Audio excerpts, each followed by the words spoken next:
God bless you, dear students. So today I am going to read the lesson number 2, The Vet Makes an Impression, and which is written by James Herriot. So let's know about its author also. James Herriot, real name James Alfred Vick, and he was a well-known English veterinary surgeon who wrote humorously about his meetings with his patients and their owners. All Creatures, Great and Small is his most famous work. It has been adapted into a film and a television series. So, okay, now here let's begin with the chapter. The following incident is an excerpt from the semi-autobiographical book All Creatures, Great and Small by James Herriot, and this incident talks about his days as a young vet in training under the eccentric Siegfried Farnan, model after his real-life friend and professional partner Donald Sinclair. Okay. Now let's see the chapter. I hardly noticed the passage of the weeks as I rattled along the moorland roads on my daily rounds. Moorland means a large area of hilly land covered with rough grass. But the district was beginning to take shape, the people to emerge as separate personalities. Most days I had a puncture. The tires were nearly worn through on all the wheels. It surprised me that they took me anywhere at all. One of the few refinements on the car was a rusty sunshine roof.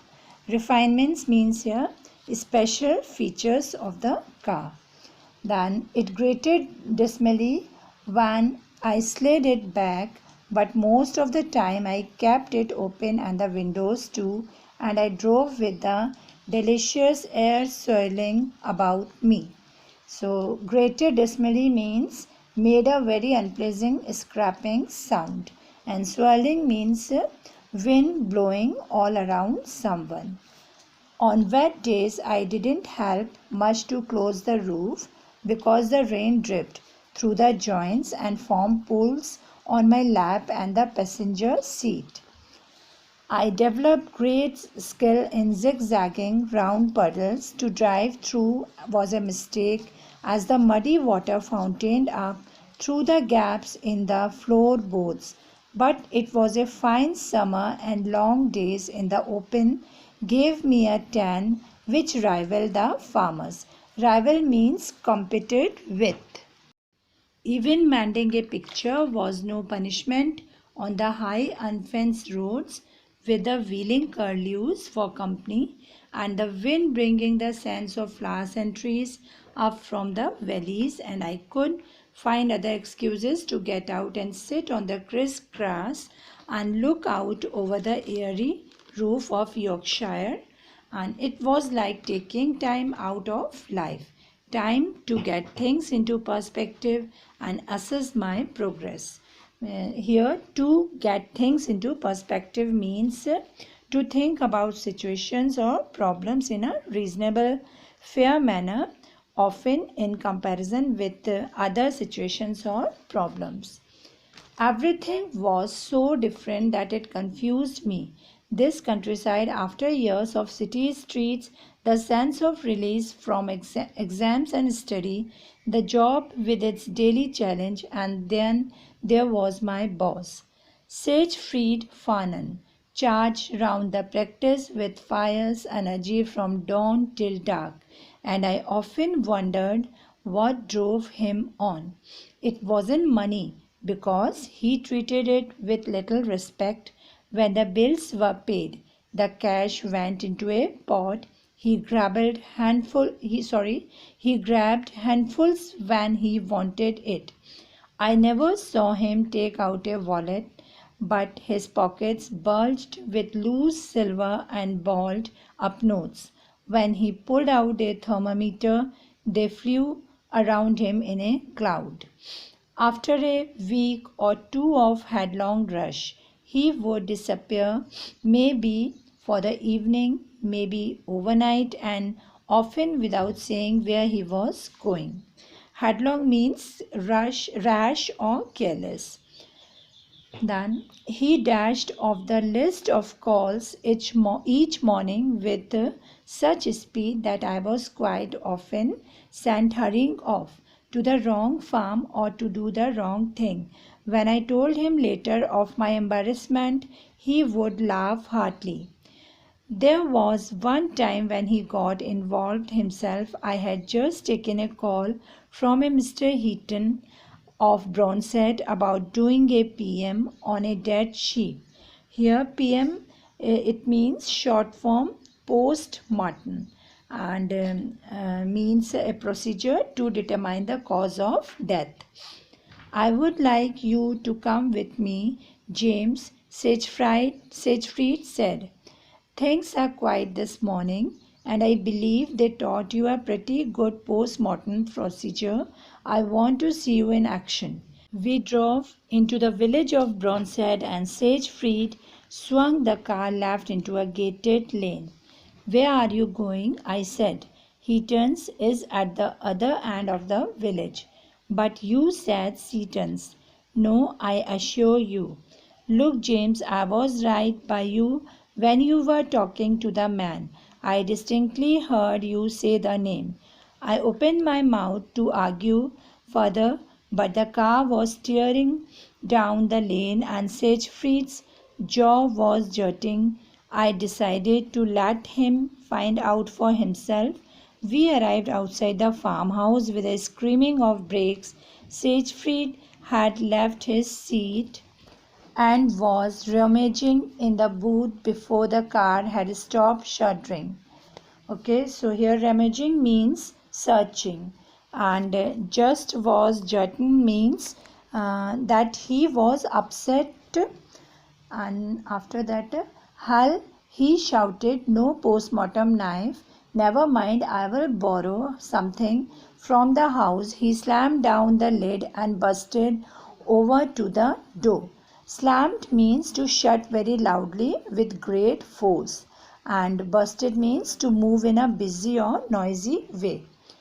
The farmer's wife answered, and Sagefried beamed at her. Good morning to you, Miss Seton. Have you a carving knife? The good lady raised her eyebrows. What was that you said?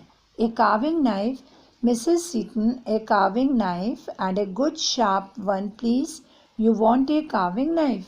Yes, that's right, a carving knife, Sagefried cried, his scanty store of patience beginning to run out.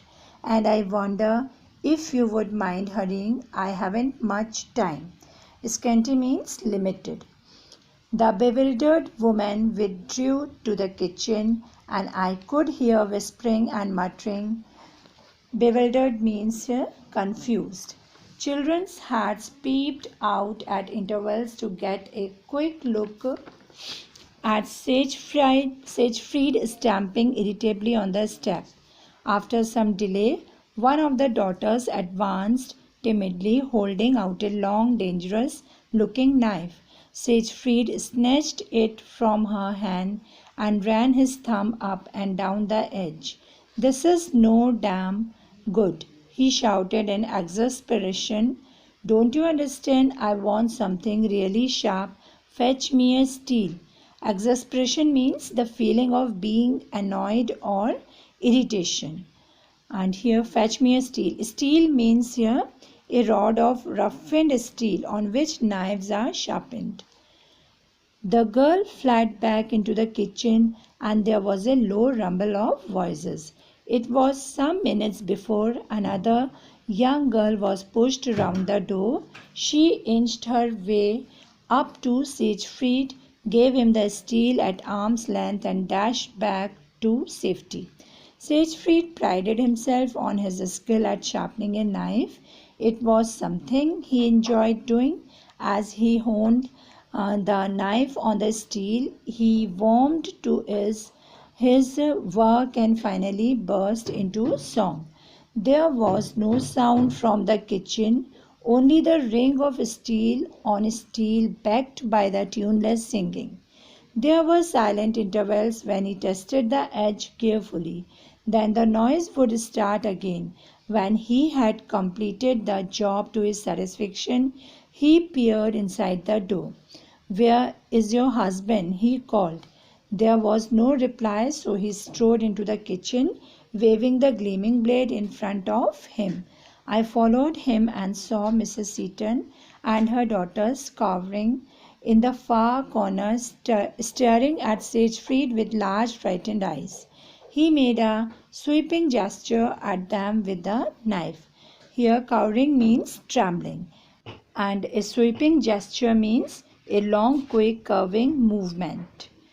"Welcome on. I can get started now." "Started what?" the mother whispered, holding her family close to her. "I want to PM this sheep." "You have a dead sheep, haven't you?" Explanations and apologies followed. Later, Siegfried remonstrated gravely with me for sending him to the wrong farm.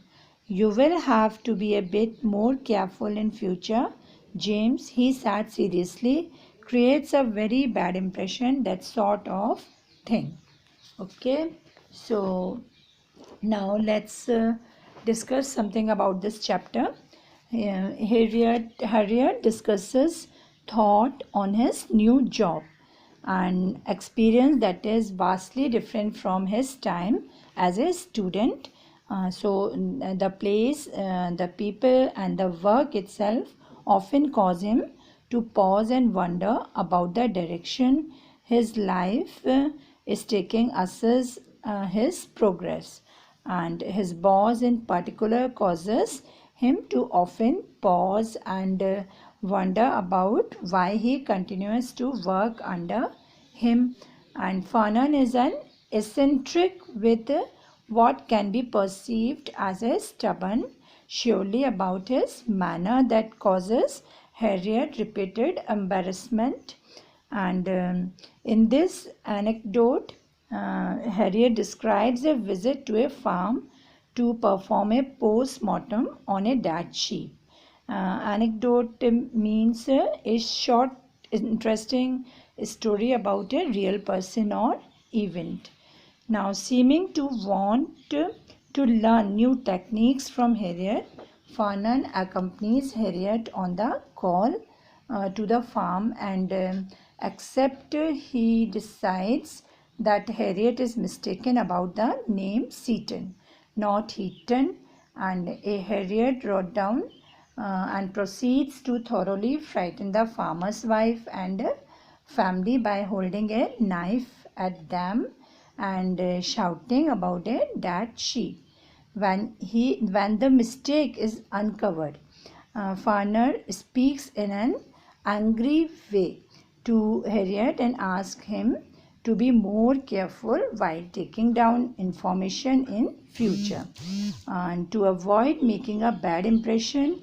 And so Harriet's work is remarkable for its use of humor and lightness in its treatment of the characters and their behaviors. Okay, so this story just it is completed, and now questions answers are of B exercise are going to be displayed.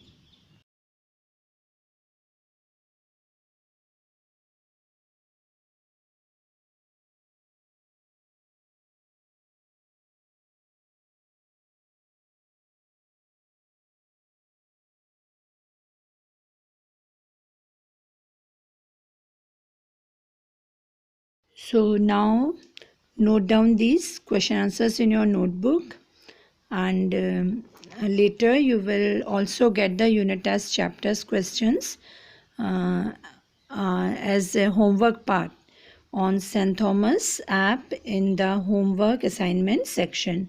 So keep revising your work, and now in the next video we will meet with a new chapter. It's okay. So take care. All the best.